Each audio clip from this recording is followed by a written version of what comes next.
of the main issues of the California recall election is the COVID crisis and the COVID lockdown and the economic. I mean, we all had to get on the same page.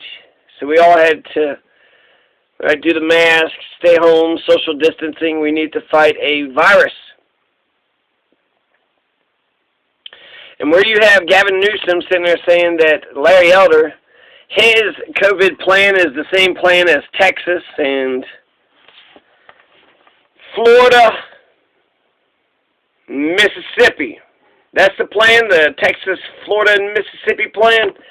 You want to do the Mississippi plan for the COVID-19. You want to look at all the Delta that spread. So because you have Texas, Florida, and Mississippi being just so fucking dirty and gross and backwards and sick, I like that California's efforts when it came to COVID-19 was more. I mean, the CDC said no to mask. California don't give a fuck. Keep on wearing masks. In fact, why don't we get vaccine passports? We're going to make sure we're all vaccinated. Make sure that we go back to fucking living the way. Delta variant shows that not everybody's vaccinated, and in a way it's killing the very people who are being stupid about vaccines. I could see how folks can fear that the COVID-19 way of life could become routine and casual. So I think you have to have a very strict end date, right? You have to have a very strict end date. We're going to do all these measures, but on, July 4th, whatever, this is when it's all over.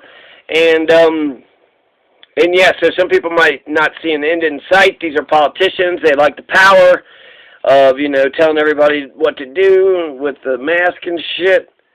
So here's Gavin Newsom talking about COVID-19. Our outreach efforts and vaccination efforts in those communities.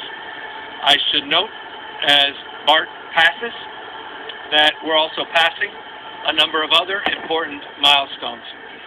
The state of California. Tractor Supply's Labor Day event is happening now. Find great values on grills, decor, outdoor furniture. Now, over the last 2 weeks, has seen an average over 600,000 doses of vaccine administered. For 5 straight weeks, over 500,000. Put that in perspective. As of this week, we're 44% higher in our vaccine doses being administered than we were the week after the 4th of July holiday weekend. So we're seeing progress. We're seeing incremental increase in total number of vaccine doses. But again, 80% is not where we need to go. We still need to reach out to those that are on the fence, including many of the folks you see behind me here today that are in this fenced area in a secure and safe environment, getting a life-saving vaccine. It is not too late.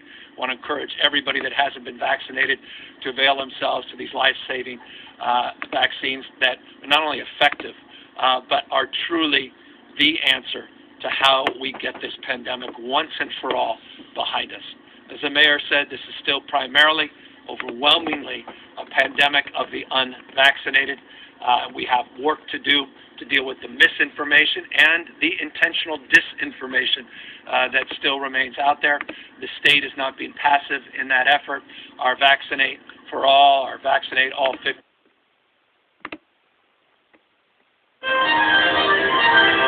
Larry Elder on COVID. I don't need to tell you, people have had it with these coronavirus mandates, restrictions, lockdowns. This is from the Federalist. 1 in 4 adults aged 18 to 24 reported seriously contemplating suicide within the last 30 days. 16% of those aged 25 to 44 reported the same. But there has been another cost that we've seen, particularly in high schools.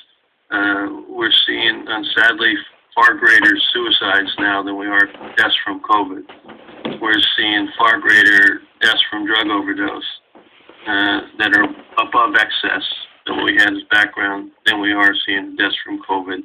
There was also an alarming report out that shows murders have increased during this pandemic. It shows while overall crimes are down, murders are actually up 20% this year compared to this time last year. Now, the crosstown report from USC shows that 239 people were murdered in LA between January and September of this year. You compare that to just under 200 people who were killed during the same period last year. This is what is known as unintended consequences.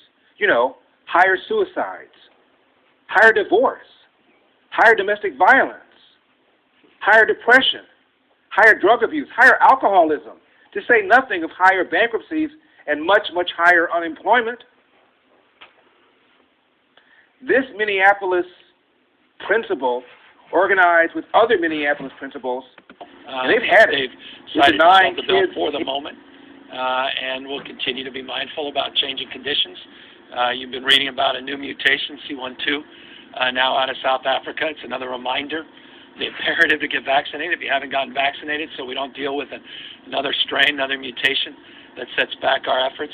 We'll continue to work with the private sector, continue to work with local government that are leading by example. Mayor Schaaf being a perfect prime example of that, and Supervisor being an incredible supporter at the county level here in Alameda.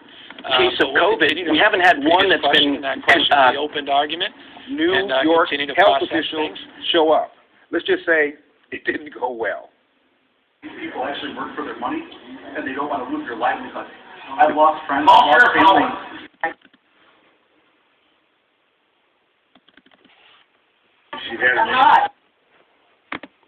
And not just with legislature, but also through the authorities that are vested in me under the emergency authority as governor.